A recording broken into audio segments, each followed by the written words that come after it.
noviembre de 2018. ¿Qué tal? Muy buenos días. Bienvenidos a su programa Contacto Directo. Empezamos revisando quiénes son hoy nuestros invitados.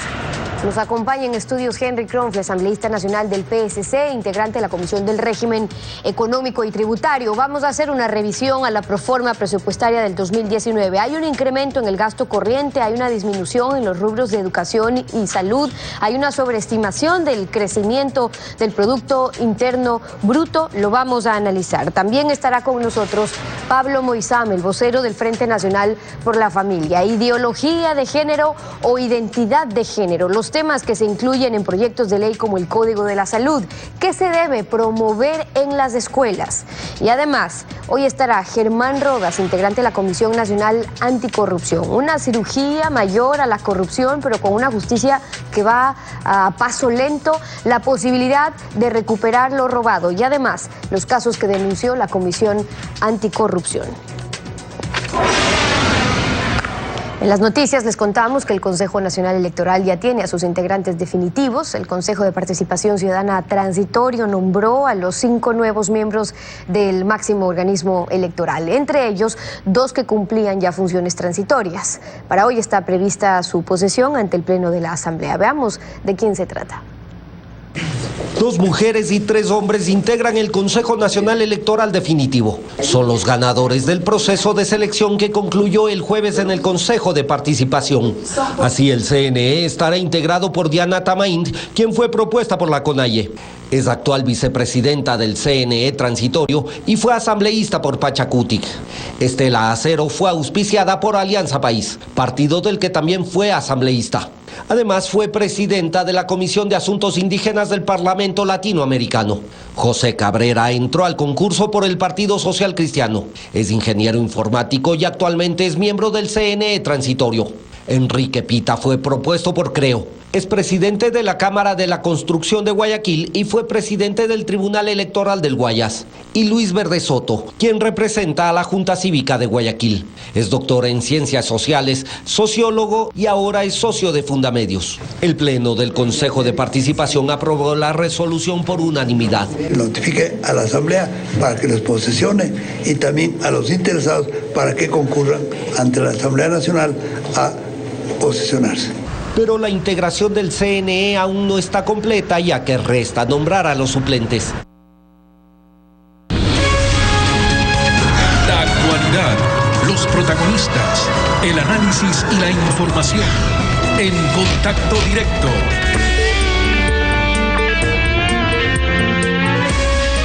Hola Lenin, ¿qué tal? Buenos días, ¿cómo te va? Muy bien, Estefi, buenos días a quienes nos acompañan desde sus hogares.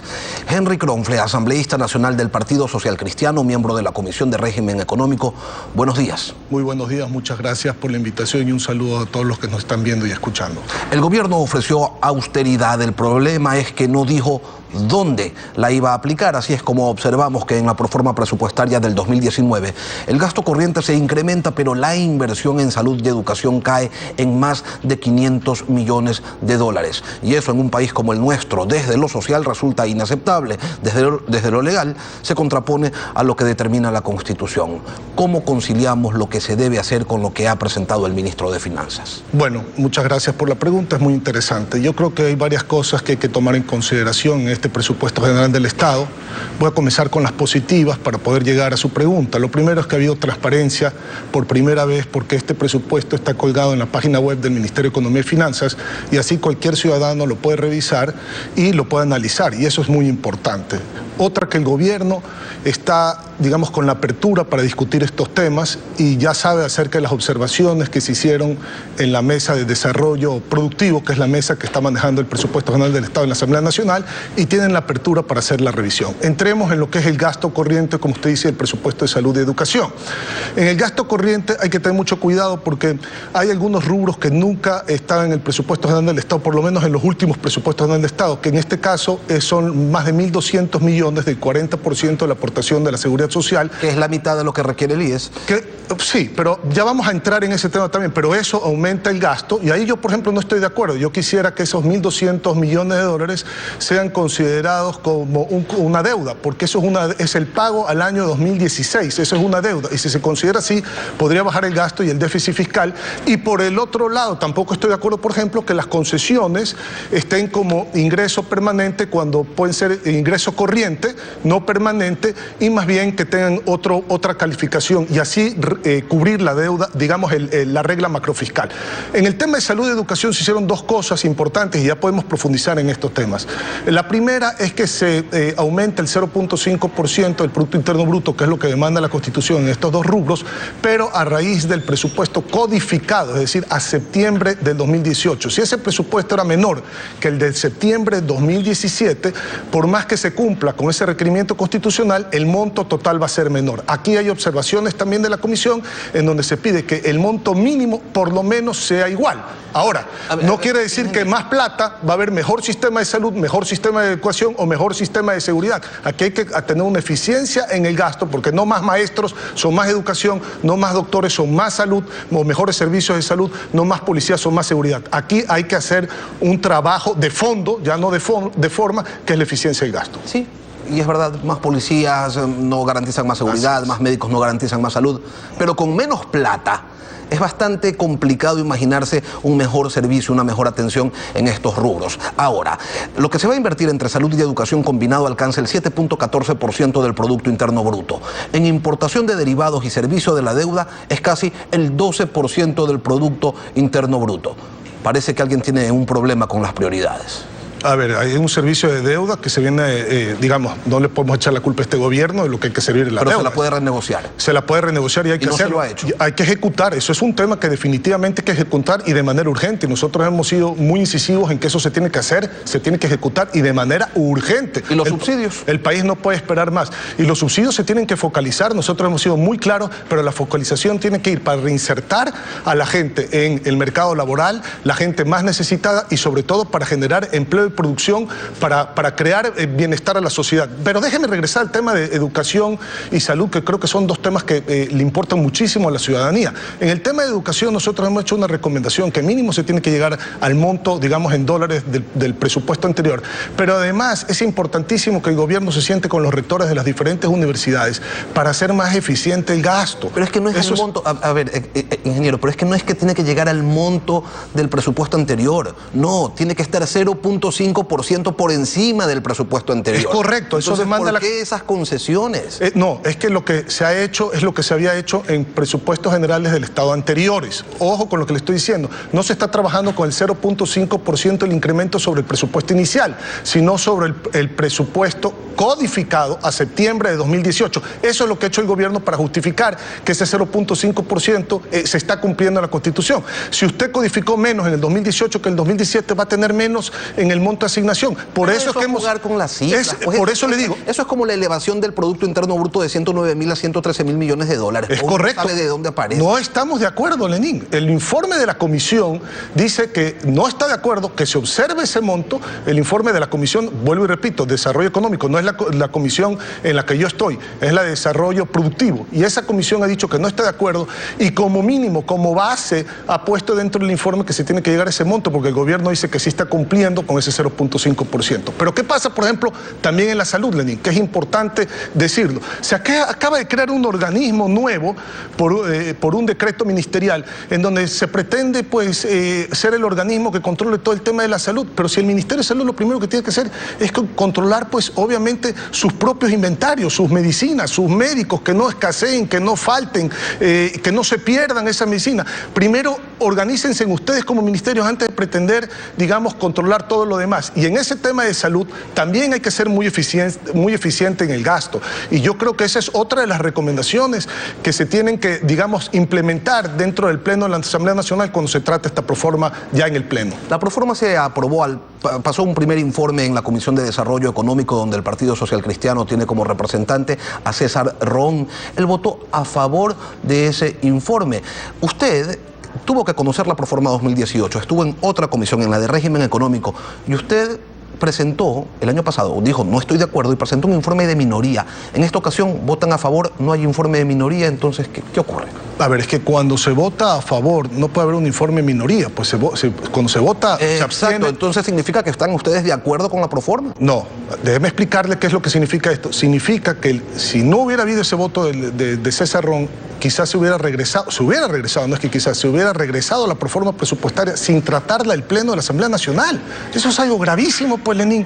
Pero es preferible que se trate en el Pleno de la Asamblea Nacional, se observe lo que se tenga que observar, o finalmente abstenerse en la votación si no estamos de acuerdo, a que ni siquiera sea tratado pues el presupuesto general del Estado dentro del Pleno de la Asamblea Nacional. Eso serían unas consecuencias terribles en los mercados internacionales, más aún que usted mismo acaba de mencionar de la necesidad de financiamiento que tiene el país, que es urgente y que se tiene que ejecutar de manera inmediata. Entonces, creo que el voto es sumamente responsable, lo que ha hecho César Ron, eso sí, con muchas observaciones dentro del informe. No podía presentar un informe de minoría porque había votado a favor, pero sí vamos a plasmar nuestra posición dentro del Pleno de la Asamblea Nacional y lo importante es que se trate en el Pleno, más allá de que se llegue o no se llegue a aprobar en el Pleno de la Asamblea Nacional. Patricio Alarcón, presidente del Comité Empresarial Ecuatoriano, no logra identificar ciertos aspectos en la proforma, lo invito a escuchar.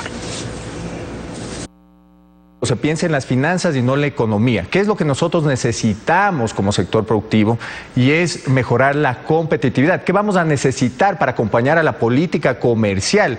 Es competitividad y temas puntuales. Yo no veo en este presupuesto general del Estado, por lo apretado que está, que se empieza a desgravar, y le doy un ejemplo, el impuesto de salida de divisas. Si no bajamos el impuesto de salidas de divisas, no somos competitivos con la región. Si no bajamos el impuesto de salida de divisas, no vamos a poder adherirnos al bloque de la Alianza del Pacífico, no vamos a poder firmar en un mediano plazo un acuerdo comercial con los Estados Unidos. Entonces no vemos que esto se refleje, no vemos cómo se va a poder desgravar aranceles, por darle otro ejemplo, no vemos cómo se van a poder bajar tasas. Henry, usted, Patricio y Richard Martínez provienen de las cámaras de la producción. No hay unificación de criterios, lo que se había ofrecido de ir bajando gradualmente el ISD no se dará y sencillamente se dice, bueno, sí, no lo han hecho. No se puede hacer nada más. Bueno, no. Yo creo que el tema de la competitividad que está mencionando Patricio Alarcón también es un tema urgente. En ese sentido se ha trabajado fuertemente con esta ley de reactivación económica, pero se necesita hacer mucho más. El tema del ISD, todos sabemos que era un impuesto no a la salida de los capitales, era un impuesto a la entrada de los capitales, iba a tener una afectación tremenda en la inversión nacional y extranjera directa. ¿Qué es lo que nosotros planteamos? En el tema de las concesiones, por ejemplo, que está dentro del presupuesto general de Estado, que vuelvo y le repito, para nosotros no es un ingreso permanente, sino un ingreso corriente que se debe de dar. Lo de fondo es que esas inversiones sean 100% con riesgo de la iniciativa privada y que sean inversiones de la iniciativa privada. No haya dinero del gobierno, con eso se libera los recursos del gobierno y en ese concurso para esas concesiones, no privatizaciones, también generar en ese concurso competitividad y de esa manera poder ingresar mucho más rápido de lo que plantea la proforma presupuestaria, $1.000 millones, que sea mucho más de eso lo que se tenga que hacer en concesiones. Ahí hay un informe. ¿Usted cree que el sector privado puede integrarse a la economía de tal manera que suplante a la inversión pública que está definitivamente por los suelos? Se lo pregunto porque hasta el día de hoy no pasa.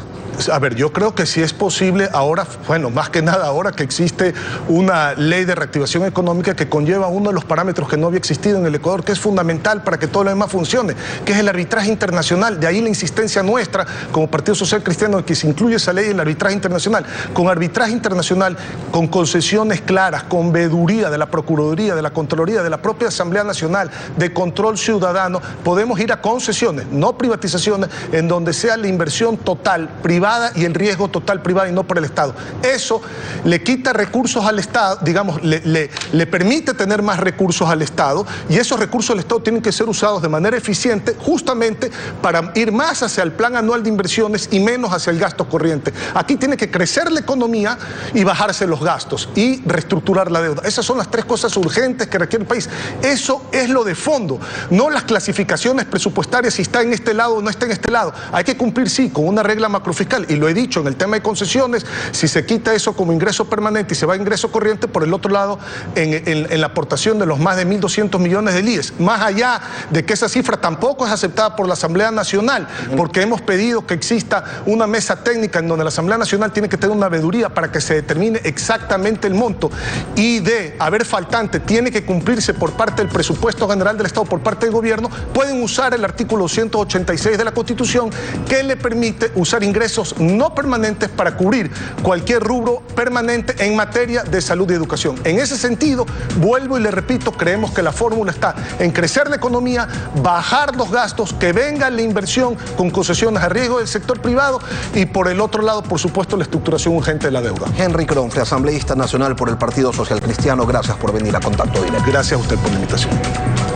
Son las 7 de la mañana con 16 minutos. Es tiempo de ir a una pausa con ustedes, y cuando regresemos estará Pablo Moizame, el vocero del Frente Nacional por la Familia. Ideología de género o identidad de género en el proyecto del Código de la Salud. Y además, ¿qué es lo que se debe promover en las escuelas? En pocos minutos estamos de vuelta. No se vayan. Pablo Moizame, vocero del Frente Nacional por la Familia, bienvenido a Contacto Directo. Gracias, muy buenos días. En las últimas semanas hemos tenido las intervenciones de representantes de grupos LGBTI, de mujeres trans, hablando sobre temas de género que se están incluyendo ya en leyes. Usted ha solicitado su réplica y empecemos por un tema de fondo, porque cuando se habla de género, hablan ustedes de una ideología de género, y escuchemos sobre eso lo que nos dijo aquí María Sol Mite, la presidenta de la Coalición de Mujeres Trans. Hacemos un llamado a la conciencia, no tratar de confundir el término científico, el término de los preceptos constitucionales, como es género, identidad de género y enfoque de género, con este término inventado por estos grupos antiderechos, como es la ideología de género. El señor habla sobre el Código Orgánico de la Salud, que por qué se indica el género, porque así lo manda la Constitución en el artículo 32 y 70 de la Constitución. ¿Cuáles son las diferencias? Bueno, está claro, como dije en mi entrevista del 18 de octubre, que género en la Constitución efectivamente tiene una diferencia de lo que es sexo. Sexo debería referirse a la distinción entre hombre y mujer, anatómica, genética, biológicamente distintos. Sin embargo, género apunta exclusivamente a la diferencia entre heterosexuales, homosexuales y otras condiciones de los LGBT. Está muy claro porque en la intervención de María Sol Mite, ella explica claramente que hay una...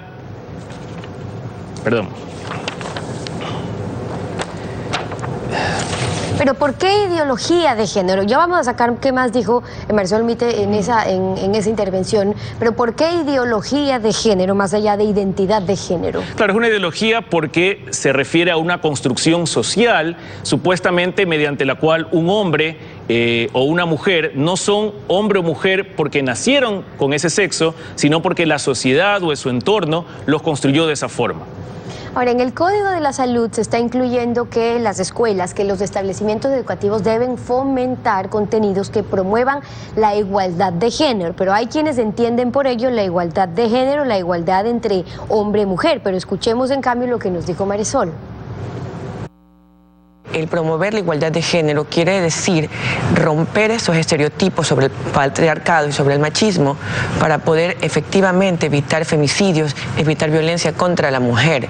Y por supuesto, la diversidad sexual está incluido en todo esto en un tema de restitución de derechos. Es decir, en el Código Orgánico de la Salud, por primera vez en la historia del Ecuador, el Estado ecuatoriano empieza a pagar la deuda histórica que tiene hacia las personas trans.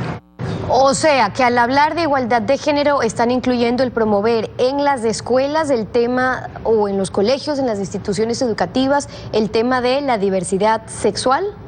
Así es, ella lo ha dicho muy claramente, esa es la cita que estaba buscando hace un momento. Está claro que la diversidad sexual está incluida en el tema de género.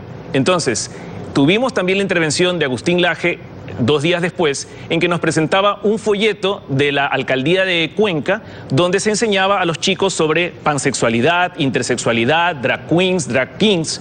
Y cuando estuvo acá Giovanni Jaramillo, de la coordinadora plataforma Revolución Trans, lo que nos dijo es que estaba totalmente de acuerdo con que se incluyan estos conceptos y que se le enseñen a los niños, y la justificación es que educar a los niños sobre la existencia de drag queens o de intersexuales o de pansexuales les ayudaría a evitar violencia sexual y física. ¿Y por qué creen que no? ¿Cuál es el problema o qué les preocupa de que se les hable a los niños sobre lo que es ser trans, lo que es ser drag queen, gays, lesbiana, etcétera? Bueno, convengamos que el Frente Nacional para la Familia y todos los movimientos pro vida estamos de acuerdo en que no haya segregación, que no haya falta de respeto, que se trate con dignidad a todos los seres humanos, incluido la comunidad LGBTI. Por lo tanto, la educación que tiene que ver con la no discriminación y el respeto, por supuesto que debe ser parte integral de la educación de todos los niños, jóvenes y de los adultos.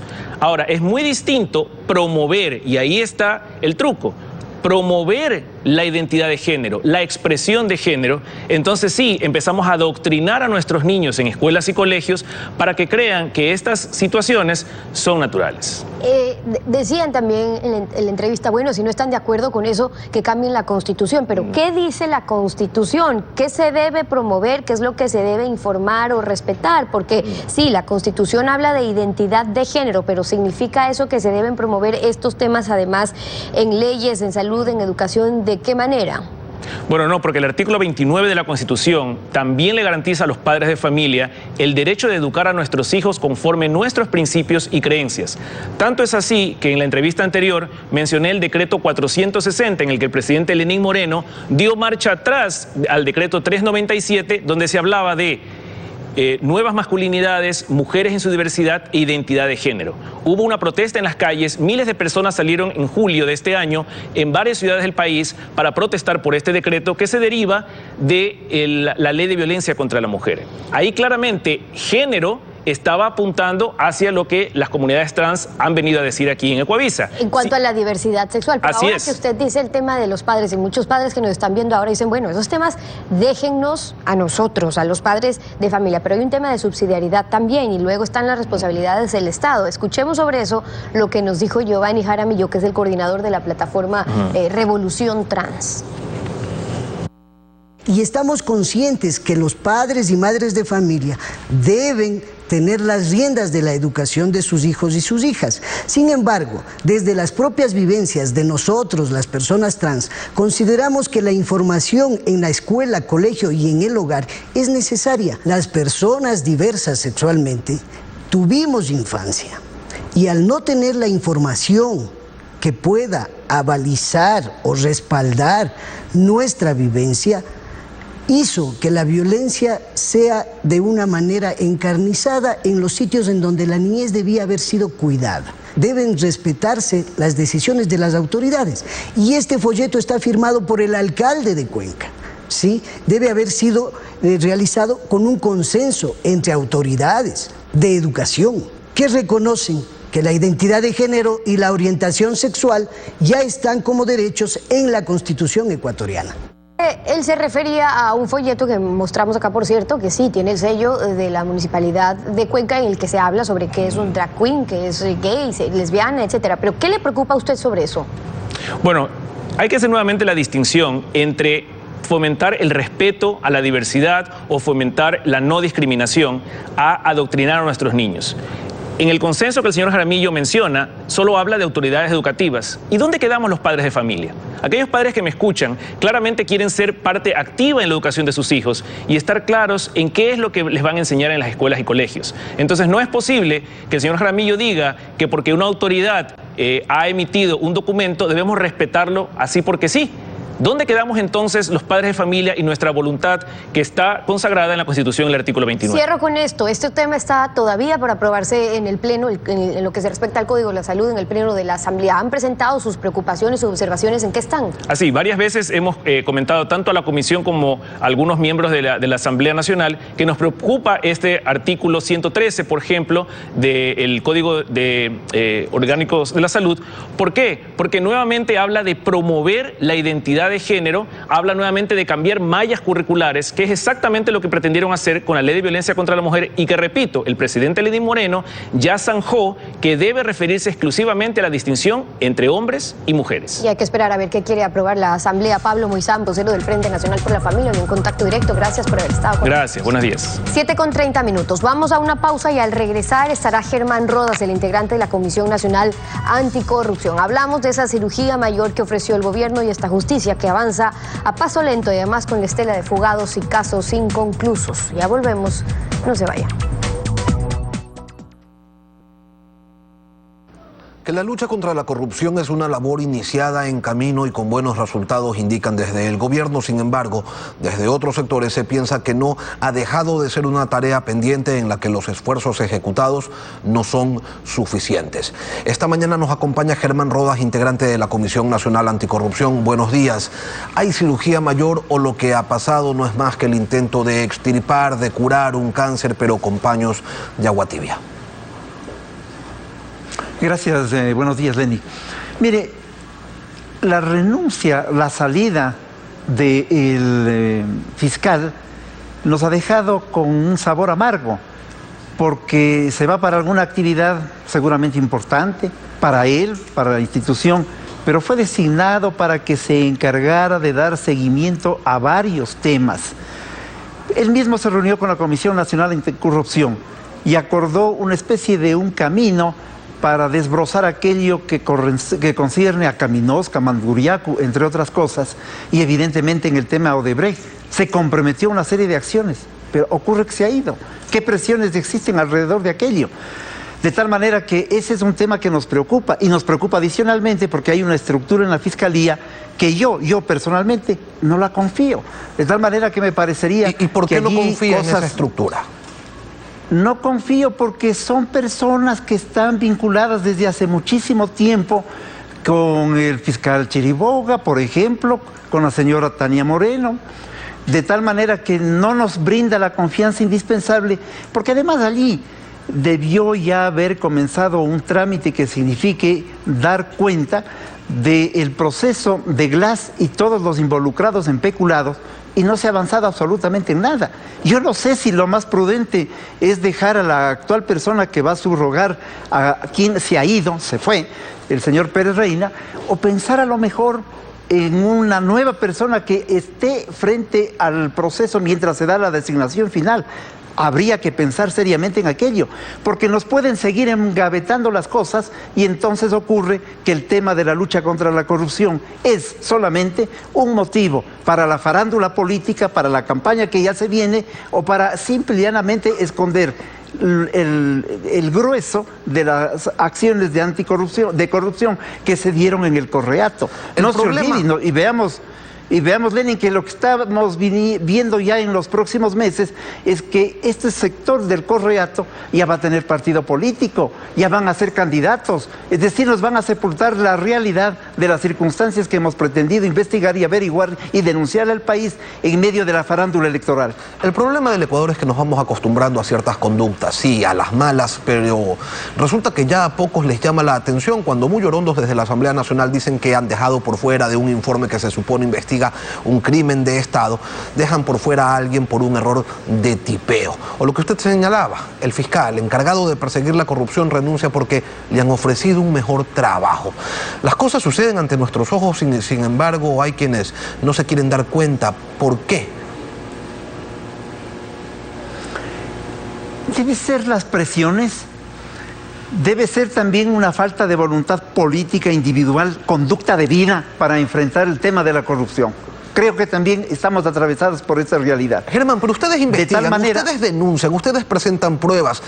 Sí, los amenazan, les dicen de todo y sin embargo lo continúan haciendo. Y eso que no tienen ningún poder detrás, ninguna institucionalidad que los respalde. ¿Cómo es posible entonces que el fiscal, con toda una estructura, no sea capaz de darle seguimiento, de imprimirle celeridad a la investigación de casos de corrupción en donde ya prácticamente todo está dicho? Así es, la pregunta suya es casi una respuesta a una realidad. Pero detrás nuestro, felizmente, está un conglomerado social, los trabajadores, indígenas, campesinos, gremios, la ciudadanía, que nos ha puesto en una tarea fundamental, que nos ha permitido en este periodo, por ejemplo, el que tengamos en 18 provincias organizadas comités y estructuras de fiscalización en las provincias. Hemos avanzado en esta tarea organizativa y administrativa. Seguimos con fe en lo que significa nuestra responsabilidad, tenemos un compromiso ético y entonces ocurre que ahora viene la necesidad indispensable de que los medios de comunicación, la sociedad nuevamente, los sectores fundamentales del país, nos movilicemos para exigir, por ejemplo, en la propia Fiscalía, que se avancen los temas y que no entremos a un marasmo, el marasmo que puede darse en diciembre, la campaña electoral, lo de marzo, las elecciones, etcétera, y a lo mejor 2 o 3 cosas adicionales que pueden aparecer tapan a las anteriores. Miren, nosotros en el mes de febrero, por ejemplo, de este año, le dijimos al SRI, los hermanos Alvarado han omitido pagos en impuestos por alrededor de $4 millones. ¿Dónde está la investigación? Pero mire usted, la huida de Fernando Alvarado se da porque él resulta enjuiciado por unos miles de dólares. La Comisión Anticorrupción denuncia una evasión tributaria por millones y no pasa nada. Es más, ni siquiera existen sanciones administrativas para la gente del Ministerio de Justicia que estuvo pues monitoreando o que tenía la obligación de monitorearlo. En la Fiscalía no hay fiscal titular ahora. ¿Las prácticas del correísmo siguen vivas y ejecutándose, Germán? Le persiguen a Alvarado por $10.000 más o menos y nuestra denuncia es por $4.200.000. Ojo con lo que estoy diciendo. Y lo que usted señala, Lenin, es la verdad. Las cosas parece que van quedando en el aire. Se necesita una voluntad política férrea, ciertamente, del gobierno. Se necesita una voluntad además de las personas que están encargadas de las funciones como la de la Fiscalía y seguramente se necesita que los mejores ciudadanos tomen la decisión de participar en el concurso para la designación del nuevo fiscal, porque caso contrario, esta es una dependencia para engavetar, para archivar, muy parecida a esa comisión del Congreso Nacional que en un momento lo dirigió, por ejemplo, la señora Salgado, que archivaba todo. Ahora, creo Germán, que es un momento de enfrentar las cosas con firmeza, con voluntad y sobre todo con una actitud de decisión que uno debe asumir en la vida. De los discursos efervescentes va quedando por fuera el pedido de recuperar lo robado. La idea de que eso no se puede hacer, de que es muy complicado, se va asentando, pero José Ugaz, expresidente de Transparencia Internacional, contaba lo siguiente a propósito de su experiencia como procurador que persiguió la corrupción en el Perú. Lo invito a escucharlo. En el caso nuestro, logramos tomar contacto muy rápido con las autoridades suizas y eso nos permitió repatriar en un tiempo récord de muy pocos meses 45 primeros millones de dólares.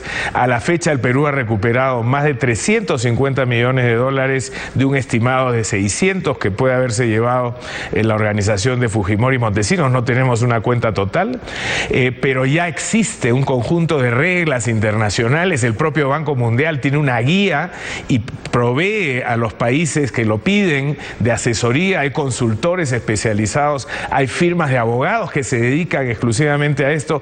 En general hoy día hay muchos recursos para repatriar y de hecho hay muchos países que están recuperando dineros de la corrupción.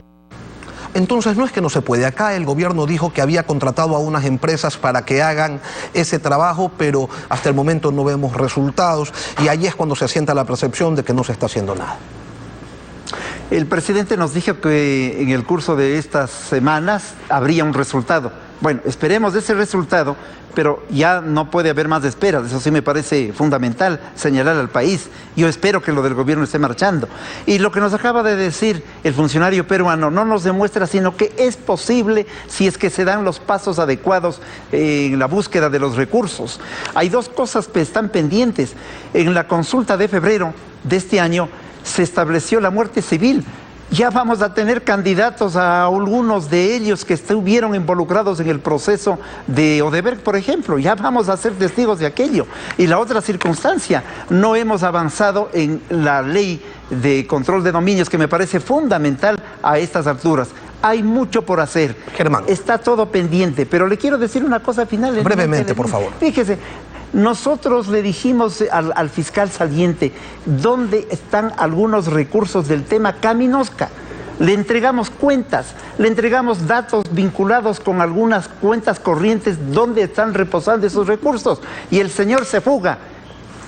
Por favor, Germán esto Rodas. es lo que el país no puede seguir mirando. Germán Rodas, integrante de la Comisión Nacional Anticorrupción, gracias por venir a Contacto Directo. Y antes de despedir, el equipo de Contacto Directo hoy está de luto ante el fallecimiento de Margarita Quirós de Pino Argote, la esposa de nuestro querido Alfredo Pino Argote. Nuestras condolencias y abrazo a toda la familia ante esta irreparable pérdida. Nuestro sentimiento de pesar acompaña a los amigos y familiares y, por supuesto, a nuestro director, Alfredo Pino Argote, quien estará de vuelta con nosotros la próxima semana.